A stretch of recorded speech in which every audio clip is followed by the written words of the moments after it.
Darcy. Ma'am, nasunod na kayo ni Abanos. I recognize that making any such call was a lapse in judgment. I am sorry. You have stolen the presidency not once but twice.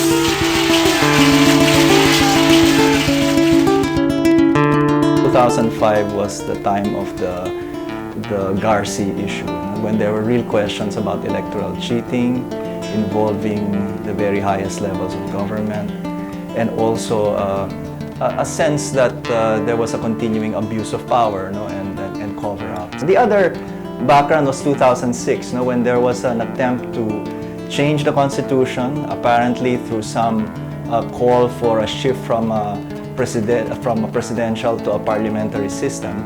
But the problem there was that it was really an attempt to really overhaul it through a means that was really for amending rather than substantially changing the constitution.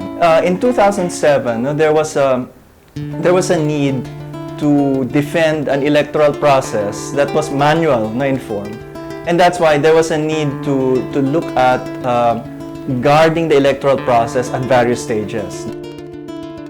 I've seen both sides of the elections, from the point of view of NAMFREL as the watchdog, as chairman, and also from the point of view of the COMELEC. And I noticed and saw that there was a gap in the work of citizens groups in elections. Lawyers did not assist in the elections as a group, when in fact in every stage of elections, lawyers are involved. I talked to Chocho and Medina. We planned the organization of LENTE. LENTE started actually with that concern, that it's always in the canvassing, that most of election fraud. Canvassing was the area in which, in the past, there had been problems of wholesale fraud. And it was felt that that was an area that needed involvement of people. And who were the best people to do this? Probably those who had legal training and those who were lawyers. So there was a need to get lawyers and law students and those with paralegal background to begin defending the electoral process at that level, but at the same time not committed to any particular candidate. Chochoy went around the country to solicit the assistance of law schools and student organizations. And then we trained paralegals. So that's how LENTE started. And we first got involved in the 2007 elections as services to election watchdogs like NAMFREL and PPCRB. And subsequently, LENTE got its own accreditation for the succeeding elections, and of course the 2010 elections.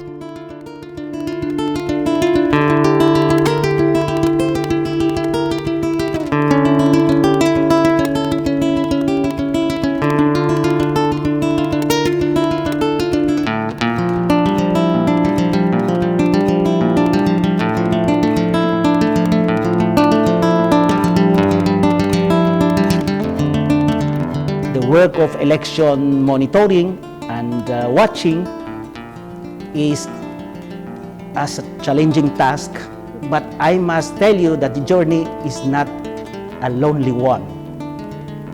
There are so many groups out there involved in reforming our electoral systems.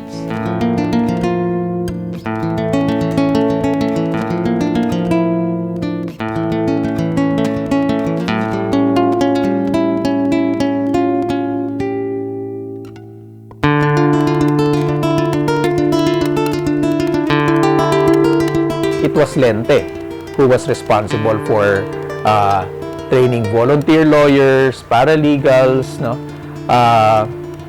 and also with the assistance of the Integrated Bar of the Philippines, to monitor the aggregation of votes.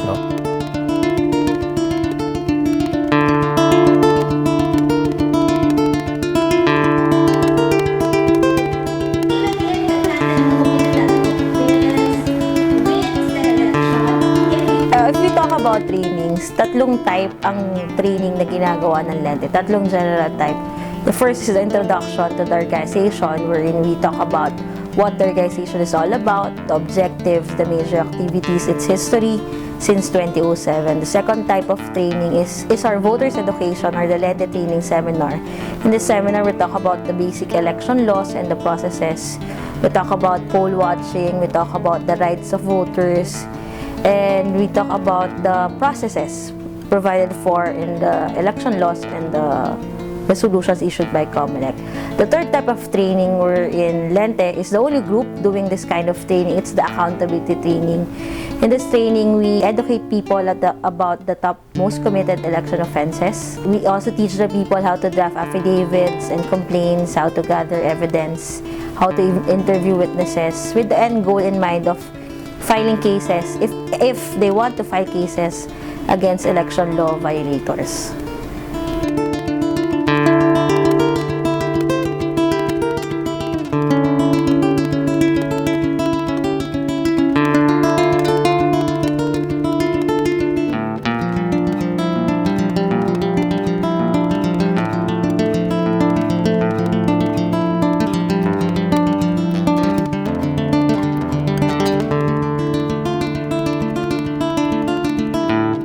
And it was LENTE who gave a civil society perspective devoid of any partisan bias. Having done that, it contributed to a better understanding of what really ails our election system and how it can be remedied.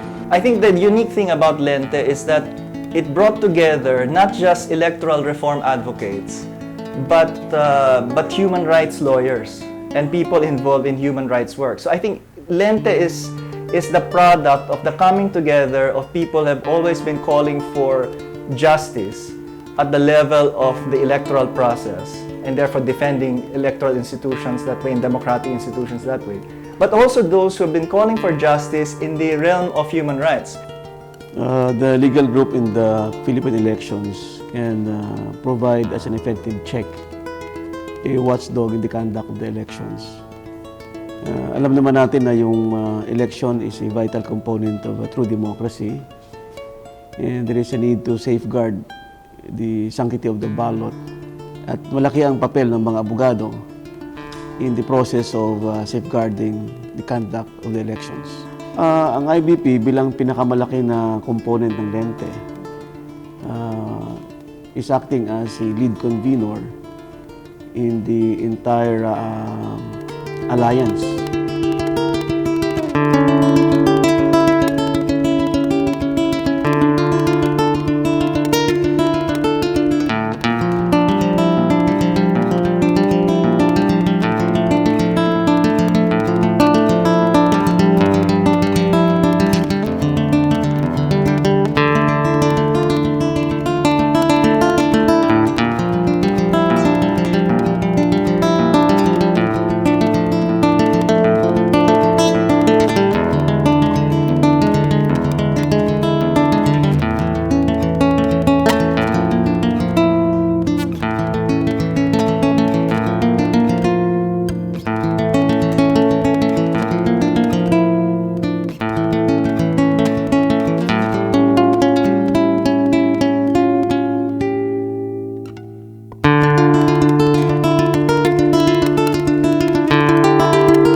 With regard to the future of LENTE, there's a lot of work to be done.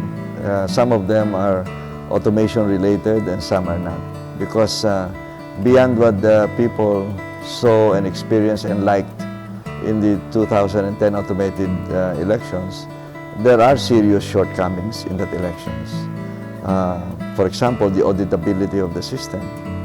And so we must review the legal framework, find out which laws were not followed, not implemented, or ignored, like the source code review, and then or random manual audit, which was not properly done. I am very optimistic that with Lente, especially with voters' education, things will improve. And it's simply because people have been so used to money politics, and I think there has been no massive education drive to tell people that money politics should not be the case, that people should vote for the right candidates, not because of money. So as we move into the arena of automated elections, more and more I think Lente should get involved in seeing that the very process itself in which people participate in the electoral process, including the automation process, is something that protects transparency, that protects the very right of people to make judgments and to vote. And in all of these reforms, legal work is needed. So I think there's a lot of work to be done by Lente, because we know that reform and change take time, and that nation building is a never-ending task. So as to the future of Lente, I think there's a big future ahead of Lente.